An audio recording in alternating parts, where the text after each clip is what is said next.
Deux premières vidéos concernant les méthodes random choice et choices, en sachant que choice, ça permet de sélectionner un seul élément dans une séquence et choices permet d'en sélectionner plusieurs. Donc là, je vais relancer ma séquence liste une dernière fois pour avoir des nombres aléatoires. Donc si je prends, si j'exécute choice, qu'est-ce qu'il me dit? Ben oui, forcément, il faut que je lui dise ce que je veux, sur quoi je veux sélectionner un nombre. Donc là, il va me sortir le nombre 22. Voilà. Et si je veux générer si je veux sélectionner plusieurs valeurs, dans ce cas-là, je mets la méthode choices, donc je rajoute un s et je lui dis combien je veux de valeurs. Mettons que maintenant, je sais pas, j'en veux 6. J'exécute et voilà, il me sort une liste avec 6 valeurs par rapport à cette liste-là.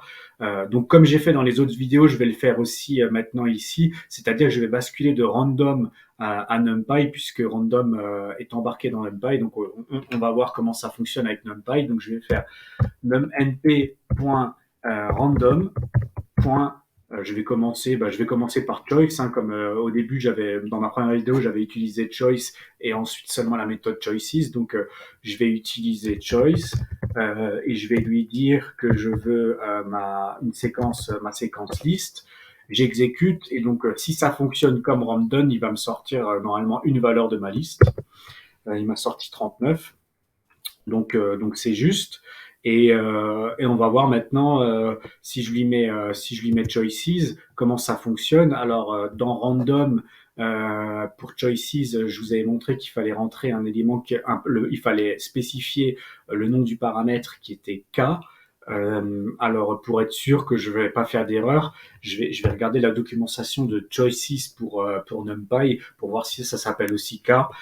Donc, je mets pas l'interrogation et j'exécute. Et là, qu'est-ce qu'il me dit? Il me dit que choices n'existe pas. Donc, sur random, vous avez deux possibilités. Vous avez soit choice qui vous sort un élément d'une liste ou choices qui va vous sortir plusieurs éléments de la liste sous forme de liste. Et en fait, a priori, avec NumPy, vous pouvez pas choisir plusieurs éléments, ce qui paraît un peu spécifique, un peu bizarre, puisque NumPy est spécialiste normalement des listes.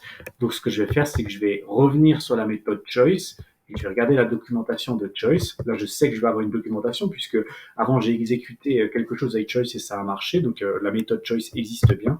Et donc, qu'est-ce qu'il me dit? Il me dit qu'il faut que je rentre A. Donc, sous random, ça s'appelait pour choices population. Ici, ça s'appelle A, mais il n'y a pas de souci. Donc, ça veut dire qu'ici, il faut que je rentre une séquence. Dans random, ça s'appelle sec. Voilà. Ensuite, il me dit qu'il y a un paramètre qui s'appelle size et de base, il est à none, donc de base, il est à rien.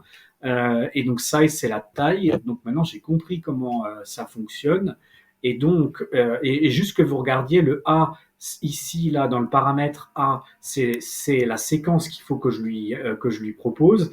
Et ensuite, le deuxième paramètre qui vient juste après, c'est size. Ça va avoir une importance. La position où il est à la deuxième position. Donc, je vais refaire ma sélection. Je vais lui dire que je veux liste. Et donc, on a bien compris que si je lui précise pas de size, et ben, il va me sortir juste un élément parce qu'il sait pas ce que je veux. C'est ce qu'il a fait ici, 62. Il allait chercher le numéro 62 ici. Et maintenant, je vais lui imposer une size et je vais lui dire que, par exemple, je veux 4 valeurs.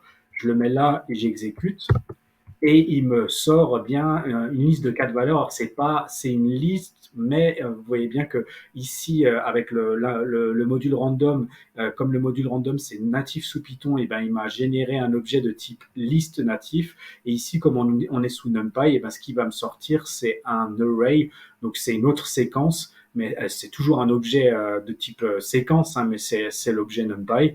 Voilà un petit peu. Et donc, c'est la raison pour laquelle, en fait, il n'y a pas de méthode choices. Je peux le faire, hein, il va me dire que ça n'existe pas. Il n'y a pas de méthode choices sur NumPy, puisqu'en fait, avec choice, vous pouvez soit lui dire de chercher un seul élément ou plusieurs, en précisant ici. Et là, vous avez vu, j'ai mis size égale 4, mais j'étais pas obligé d'écrire size, je pouvais juste mettre 4 et ça va fonctionner.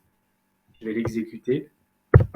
Ça fonctionne. Pourquoi ça fonctionne? En fait, parce que ce paramètre qui était où on demande la séquence et ensuite le paramètre suivant où on demande le nombre d'éléments, ils se suivent. Et comme ils se suivent, j'ai pas besoin de spécifier le nom des paramètres, il va le comprendre automatiquement.